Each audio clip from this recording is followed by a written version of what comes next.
It's a town like any other town. There may be a few more pretty girls because of the pull of motion picture studios, but otherwise, just another American town. Overcrowded, too much traffic, a main street full of the same kind of sucker traps, and men of every possible assortment. Honest men, fools, clergymen, businessmen, tramps. And this is Steve Randall, who knows Hollywood like the palm of his hand. For Steve Randall, in his own way, is a composite of Hollywood. He's seen everything a man can see anywhere, and has been disillusioned by most of it. And he belongs in Hollywood, for its fame and its so-called glamour are magnets for the money-hungry riffraff of the outside world. And they bring their greed to Steve Randall's town, and greed's companion is trouble. And that's fine for Steve Randall, for trouble is his business.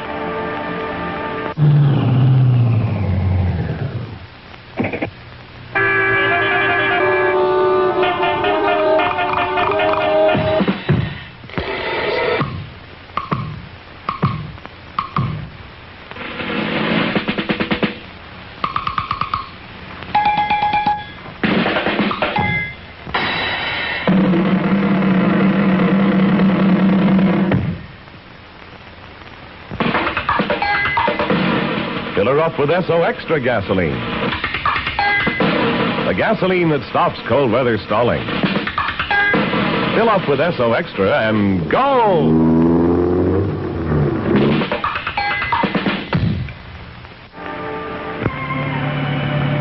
Hollywood Freeway. Freeway in the eye, the quickest way to get to jail. I wonder what the DA wants from me now. Write his opening address to the jury, huh? And all that for $3 witness money. Now, hold it, Randall. The trial isn't until tomorrow. You're not on the city payroll yet. This is for free, so why not take it easy? Take the advice of the Chamber of Commerce. Enjoy this evening.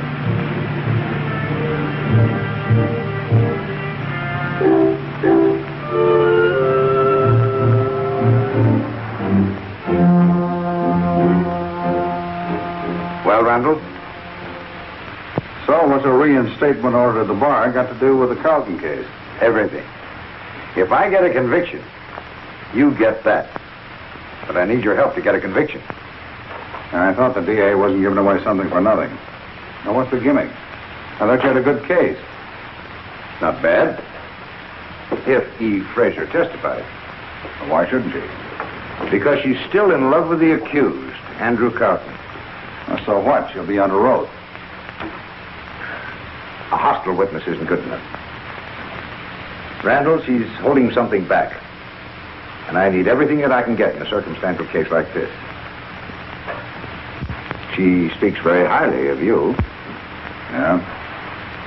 Make her talk and you'll be a lawyer again. Is it a deal?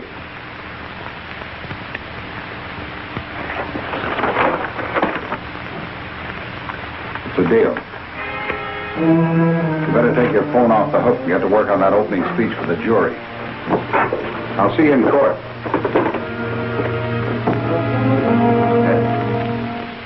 A crime for which the state asks that you bring back a verdict of guilty. Order in the court. And that, ladies and gentlemen, is the reason that we are here today. To decide the fate of Andrew Carleton, who sits before you accused of the dreadful crime of murder. A crime for which the state asks that you bring back a verdict of guilty. Thank you, Your Honor. Is the prosecution ready to present its witnesses? Yes, Your Honor. First witness for the prosecution, Stephen Randall. Will Stephen Randall please take a stand? All right, Randall. See if you can do better with your testimony than you did with Eve Fraser last night. Look, I'm not through with Eve Fraser. I told you I'd get her to talk, and I will. When? After the trial? Raise your right hand. Solemnly swear to tell the truth, the whole truth, nothing but the truth, so help you God? I do. Please be seated. Will you state your name and occupation, please?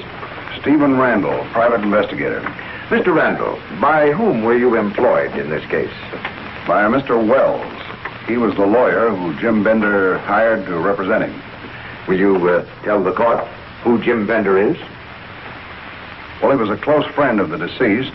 and the man who inherited his estate. That is, when it was discovered that old man Carleton had an estate. I think you'd better clarify that, Mr. Randall. Well, perhaps it'd be better if I told you about my first interview with Mr. Bender when Mr. Wells sent me down there to see him. Very well. Jim Bender was still living in an old shack on Skid Row where Ed Carleton had lived.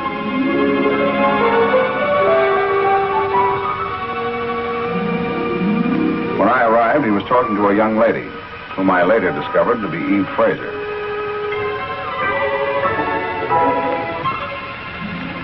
She left rather hurriedly when I came in.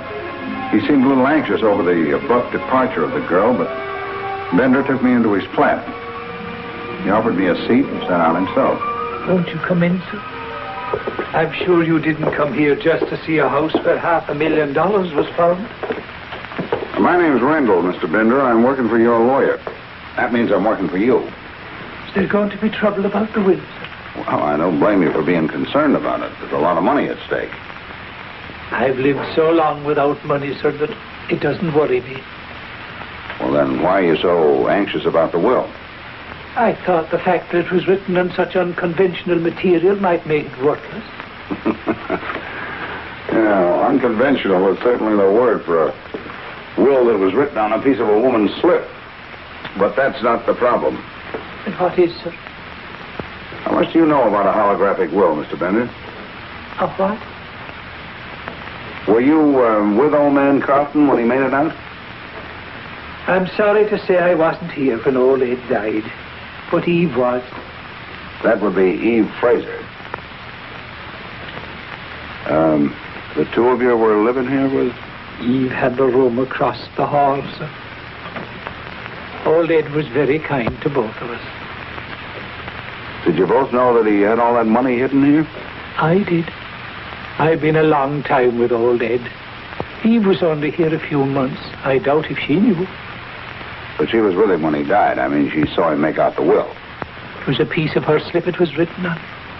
When I came back too late, she gave it to me, and I brought it to Mr. Wells. That's the whole story. When will the girl be back? I don't know, sir. She left after old Ed died.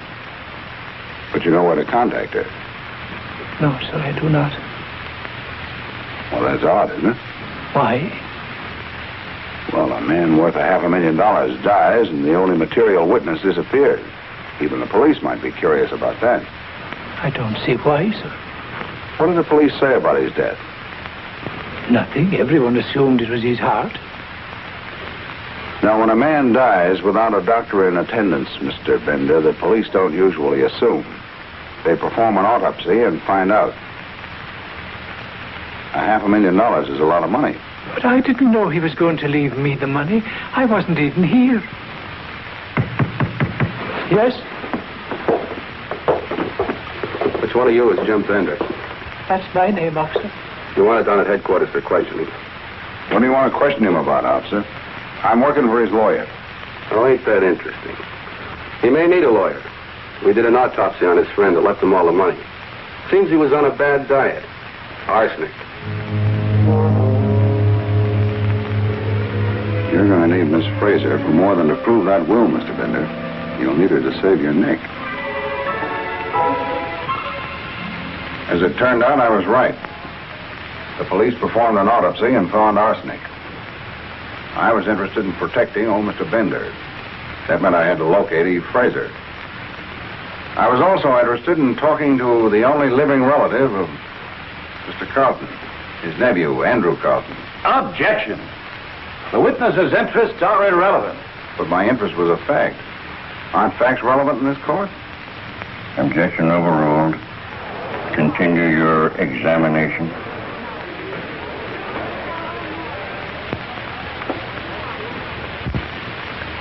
Mr. Randall, why were you interested in Andrew Carleton? At that point, I was interested in anybody who might be connected with the murder of the old man.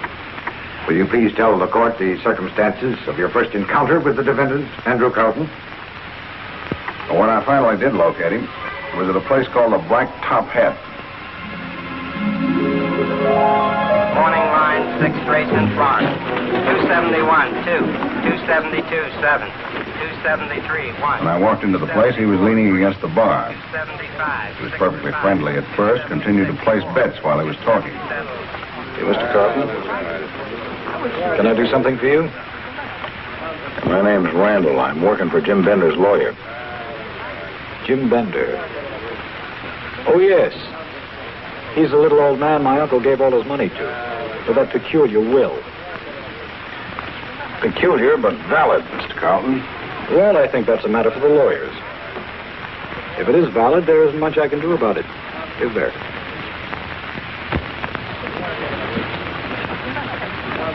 Frank? Yeah. How did Moon Rush do? You ran out, Andy. And I was too late to get down on it. This was my lucky day. I broke even. Have you seen your uncle lately? Not for some months. I looked him up when I first came to the coast. We didn't have much in common. Did you know it was worth $500,000? If you mean that I expect to inherit anything, the answer is no. But you were his only living relative. I didn't expect he'd have anything left by the time he died.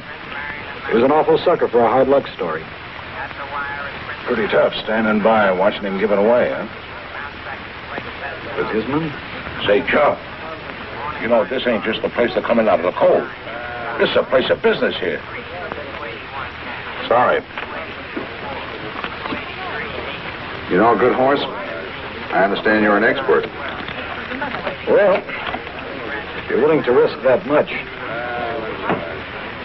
try Black Lady in the 8th at Florida. Frank? Yeah. 20 to win on Black Lady for me. And for my friend there, $2 on the nose. Paper costs money, friend.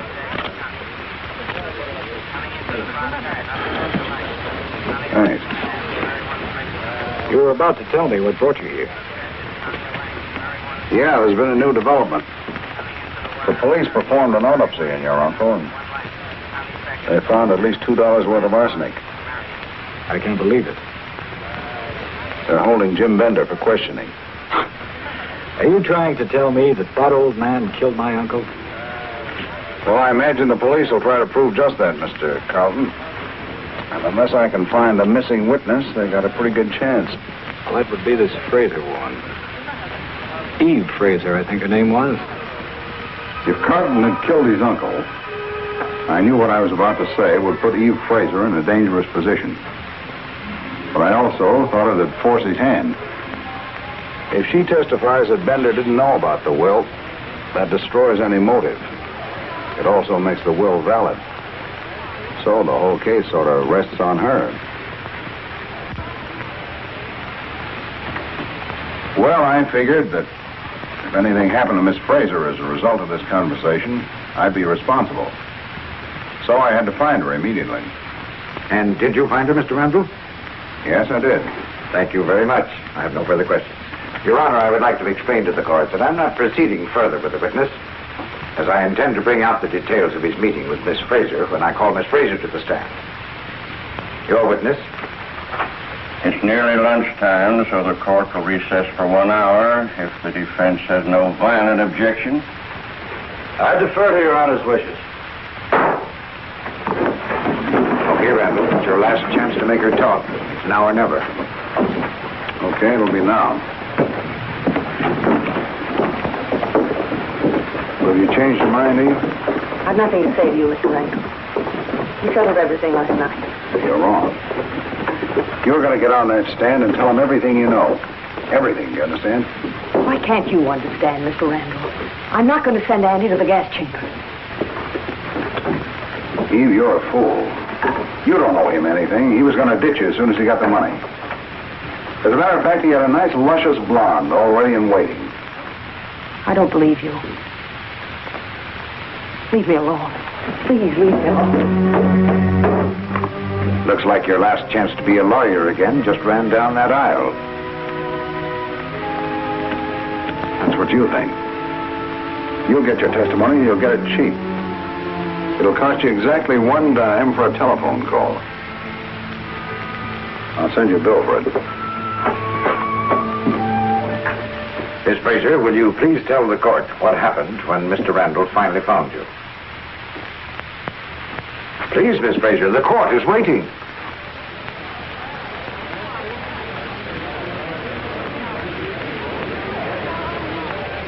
Please, Miss Fraser, tell the court. Well, I'm surprised to see Mr. Randall. I didn't think anybody knew where I was.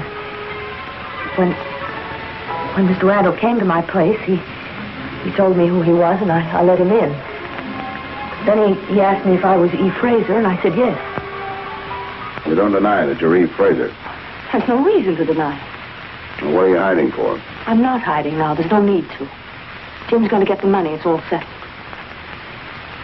Murder doesn't settle anything, Miss Fraser. Not a thing. What are you saying? Answer me. What are you talking about? The old man was murdered, and the police are holding Jim Bender. He wouldn't do a thing like that. He loved him. We both did. Well, somebody killed him, and there's not a very large group to choose from. I don't understand. Maybe you should have asked your friend Andy Carleton when you called him just now. He might have been able to explain it.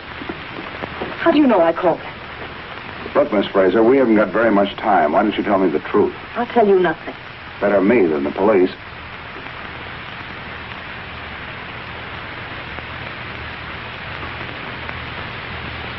What do you want to know? Why Carleton sent you down to make friends with his uncle? You weren't down and out. It's a cinch you didn't turn up at the old man's shack by accident. Look, we haven't done anything wrong. Andy was afraid he was going to give away all his money, that there wouldn't be anything left to inherit. So he sent you down there to stop it. Well, you certainly did that. I had nothing to do with his death. He was good to me. He was good to everybody. I fell in love with those two old men. I wasn't going to stay after I got to know them. It was his money. He had the right to give it away if he wanted to. But conveniently, he died before he could give it away. But I didn't want the money, not anymore. Would I have given the will to Jim Bender then?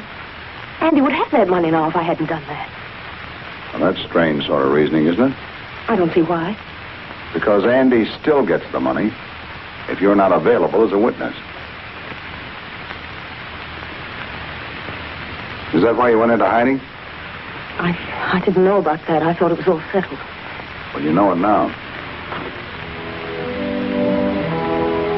Look, I went away after I gave the will to Jim Bender so that Andy couldn't do anything about it.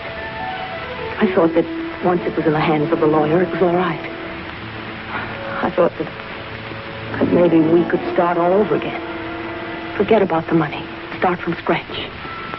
Is that what you told him on the phone just now? Yes. Little Eva, you're an idiot. Why didn't you just invite him over to kill you? That's what it amounts to. Trying to frighten me. I'm not afraid of Andy. He won't hurt me. He killed his uncle. You're the only thing that stands between him and that money. With you out of the way, the will isn't valid, and Jim Bender stays in jail. Don't you see that? No, I don't believe it. I'll never believe it. Well, you won't have that much time. He'll be here in a second. He'd be here now, except he couldn't drag himself away from a horse race. Look, I've told you I'm not afraid of him. I love him, and he loves me. It has to be Andy. It couldn't be anybody else.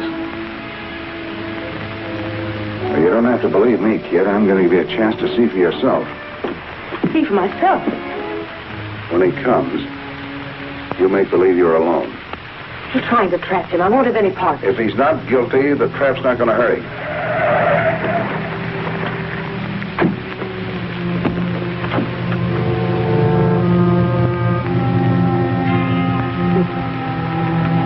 We will, won't we, Andy?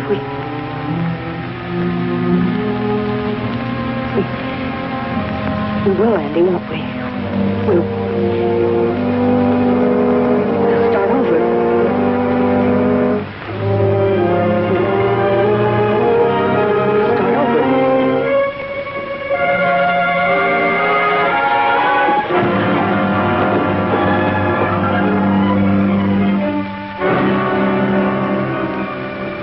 Sprained my wrist. Oh, I'm sorry about this, kid. But take a look.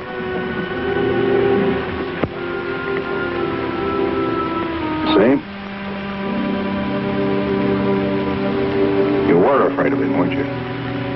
From the beginning. Yes.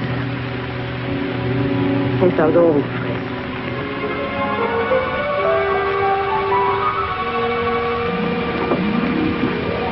Yes, I have been afraid.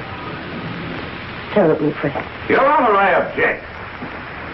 The only charge for which my client is on trial is the murder of Edward Carleton. His alleged attack on Eve Fraser is completely immaterial at this time. It is by no means immaterial. This man, who already had blood on his hands, was prepared to strike again when he was... The district attorney must resort to cheap melodramatic... What will you, gentlemen? It is for the court to decide what is evidence. And in the opinion of the court, the testimony of the attempt on the life of the witness is germane to this case, intending to show the motivation of the defendant. But, Your Honor... That will do, Counselor. You may continue your examination. Thank you, Your Honor. Stall. Are you ready to go on with the case, Counselor? Yes, Your Honor. Miss Fraser, just why were you so afraid of the defendant? I don't know. Miss Fraser, I don't think you're being honest with the court now. Isn't it a fact that you were afraid of the defendant because of some knowledge that you possessed? Knowledge that proved to you beyond a doubt that Andrew Carleton killed his uncle? No. Miss Fraser, this man tried to kill you. Surely you're not going to protect him further. No, I tell you...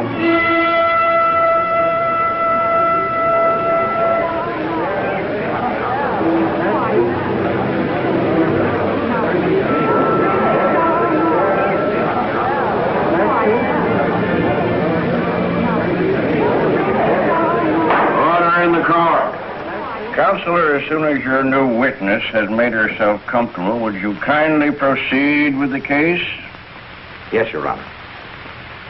Miss Fraser, what motive... I have no motive, not anymore. I'll tell you everything. Yes, I knew that Andy Carleton killed his uncle.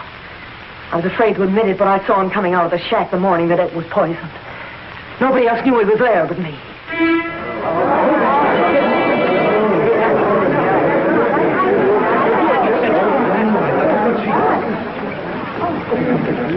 Order in the court. Hi. Ever Heinz ketchup? Well, here's what happened to me last week. Ta-dum-tum-tum, ta-dum-tum-tum. You know it's good because it's Heinz.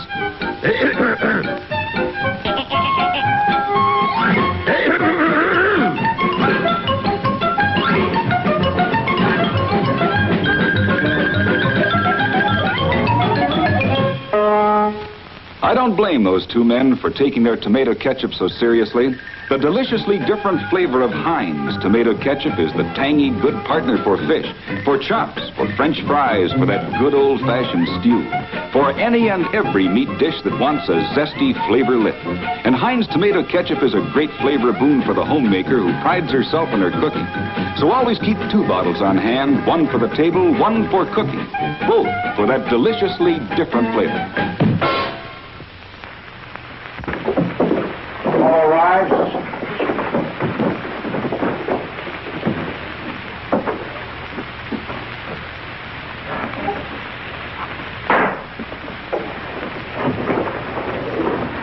Has the jury reached a verdict? We have, Your Honor. Will the defendant rise and face the jury? The clerk will please read the verdict.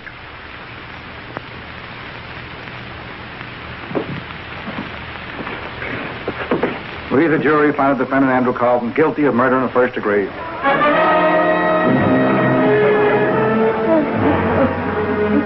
Well, congratulations again, Counselor. I still don't know why Fraser broke. How did you do it? Professional secret. I'll take that now.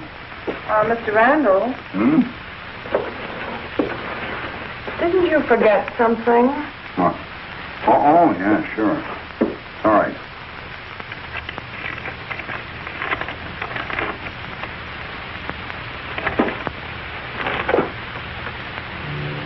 No, just what was it that I did? Don't you worry your pretty head about it. Steve Randall, attorney at law. No more doing all the dirty work for every lawyer in town. Now, at last you'll be doing the dirty work exclusively for yourself.